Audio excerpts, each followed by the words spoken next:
don't normally start inside, but well, there's all my houseplants. But I wanted to show this passion fruit vine that has gone absolutely crazy even over the winter. It hasn't grown as much, but it's still growing. Lemon tree, bay tree. That's another lemon tree. It looks real sad. I overwatered it, y'all. I overwatered it. Must have been pretty bad because it looks real sad about it. And then that is my lime tree, another lemon tree over there. And some seeds. I have tomatoes started. About 4 different varieties, I think. There's some babies. More babies back there. Most of these are cold weather that are tomatoes anyway. And this is my second round of poppy seeds. And I can get them to germinate, some of them, and then they promptly die. And then these guys, these were all ones that I had in the fridge, and maybe, I don't know if the temperature hasn't changed enough or I hadn't had them in the fridge long enough to cold treat them. But yeah, so poppies. This is my second attempt at starting poppies. My first attempt was in this guy, and I did get really good germination, and then most of them died, but there's still, I put in a bunch of seeds. So I've got like one little guy trying there. I got a hollyhock. I did have a bunch of hollyhocks I tried to start and I only had one germinate, which that's kind of weird. So I don't know what I'm doing wrong there. I'll come outside and show you the rest. Things I'm hardening off, things I've already planted. Moved my strawberry tower out of the greenhouse. It had been in there all winter. These guys, this is a French lilac I got last year, never got in the ground. These guys, Tradescantia, I think is what that's called. And unfortunately, these are not frost hardy at all, and I left them outside. And we had an unexpected dip, and it didn't kill them, but it definitely killed them back. Between that and the wind, like that little guy has looks like it's been messed up by the wind. But that little one, black lace elderberry, done from a cutting, as you can see, that's the one that made it. And these guys were from that one last year, the amaryllis bulb that somebody gave my boss, that we had in the shop for 2 years and sent home with me to see if I can make it work. And then, but yeah, so unexpected frost and snow, like that wasn't forecasted at all. So everybody was like, what in the heck? They didn't ice the roads, or salt the roads so they wouldn't ice. So it was fun. But yeah, so kale and heather and mustard and spinach and more kales and mustard. But all these guys were out here hardening off, and I didn't lose a single one of them somehow. So that's pretty exciting. Pak choy, more kale, I think that's chard back there, lettuce, chards. Nothing here to show yet. These guys, Rose is waking up. She's looking pretty good, despite some frost and wind damage, I'm sure. Yeah, like these guys were starting to put out leaves, and you know, so there's some damage there. But they'll be okay. Daylight is coming up there, and then I normally don't do videos this early, but I'm almost done with all of our post-tilling cleanup. We had like 4 6x6 piles of debris, and gradually we've dealt with it one way or the other. We chipped up a lot of it, which is all in the front yard now. And this is my last little bit of like 3 piles here to chip up. So that's probably a couple of days, like an hour or 2 at a time. I'm doing, and then a lot of the debris I worked into the walls of the beds. So show this. And somebody's washing their car across the street, so I don't know if that's in the background noise here. I'll show you the messy, very full greenhouse. And Monty Don tells you not to use your greenhouse for storage, but I have to. So it's all, there's my little chipper shredder, keep all my soil. It's real pretty, guys. So these are my seedlings that I've already hardened off on the patio where the other ones were, so I was able to move them into the greenhouse. And because I have so many, I decided I would go ahead and plant some out, even though we were like 6 weeks out from our last frost date. And so that's definitely a gamble, and maybe unwise, but most of these are you can plant out 2 weeks before your last frost. There's some cabbage over there, a couple down there. So I went ahead, because it's been really, really warm, and it's supposed to continue to be really warm. We might have another big swing, but I figured if we have long enough, they might be able to get established and it'd be fine, as long as it's not too severe. But anyway, so Brussels sprouts, broccoli, got some lettuce, cauliflower, broccoli, beets, which I think those are ideal not to start in, you know, cups.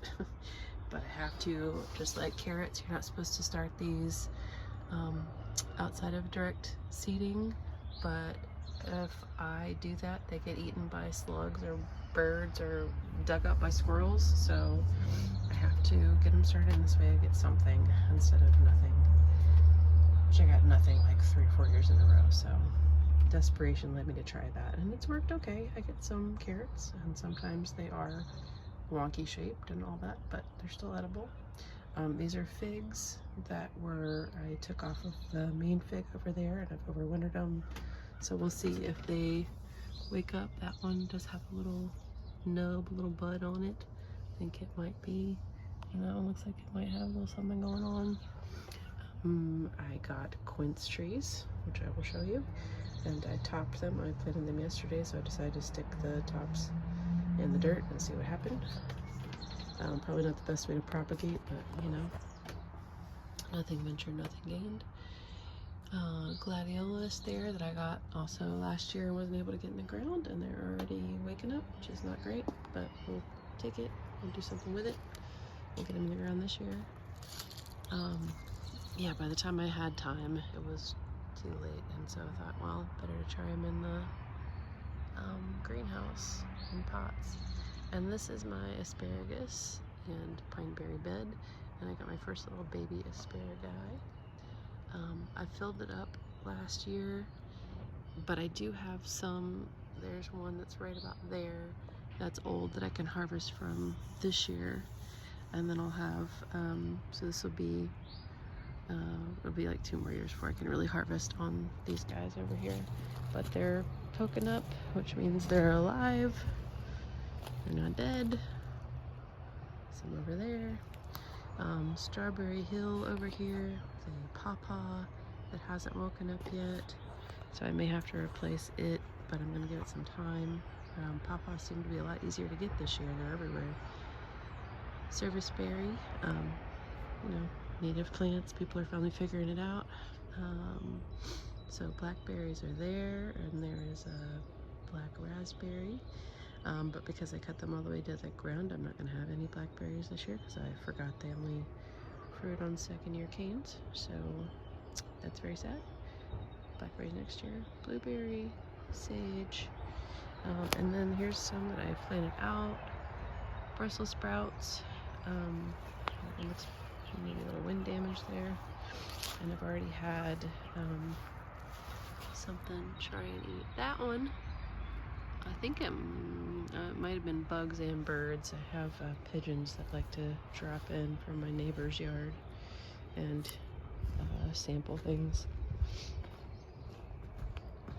So another rose, and this is a tea rose called Tropicana, which is why I put it over here, because it's a tea rose. You can get rose hips off of it. Thyme. There's a little bit of oregano in there. And run through here real fast. Crocus. That's a saffron crocus that blooms in the fall. That was just garden variety. I put up pea sticks here and put in the pea seeds. That's a red Brussels sprouts right there. But yeah, nothing on the peas yet. And then I replaced my peach yesterday, finally. Got it in the ground. Very excited for that. I'm hoping all the best, little tree. I'm definitely going to do what I can for you. The other one had some struggles. This one was developed by NC State. It's called Contender. And I was told by somebody who I think knew, has some knowledge, that this was the way to go. So we're going to give it a stab. Oh, bird. And then we have some rhubarb coming up around it. Delphinium looked like that it seeded itself from last year, I believe. There's a couple of rhubarbs back here. That's the hardy kiwi. Here's our apple tree. Sage underneath. This is broccoli, DiCiccio and Romanesco, if I've said that right, I believe. There we go, and I'll show you the other side in a second. And pak choy.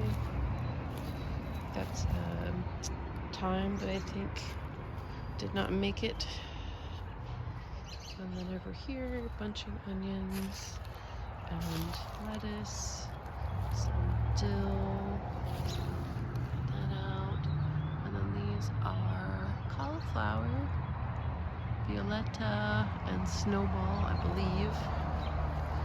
Anybody's guess once I start putting things out.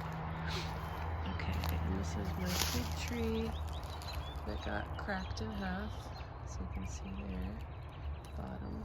There is, behind that log is my original hardy kiwi, and I haven't replaced the chicken wire on here yet for its trellis, but I think I got some time because it's not even awake yet. And then there's my apple tree that looks like it's got some issues there. Oops, sorry. I sprayed it down with copper a couple of weeks ago, but I probably need to do that again because it's got some things going on. But yeah, you know, we're gonna give her a shot, see what she can do. And then let's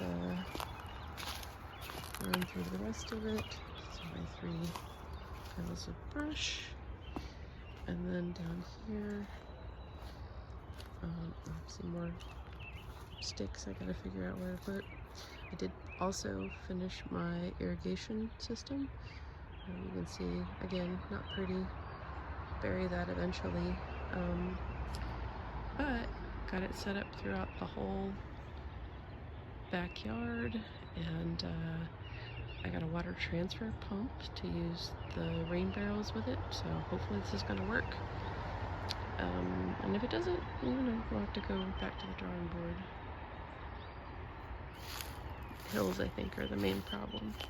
Okay, so this is a pawpaw, an elderberry there. There's a mushroom log that's never mushroomed, even though I tried my hardest. I did my best. This is a pink lady apple. The other one is a Honeycrisp, which I always forget to say.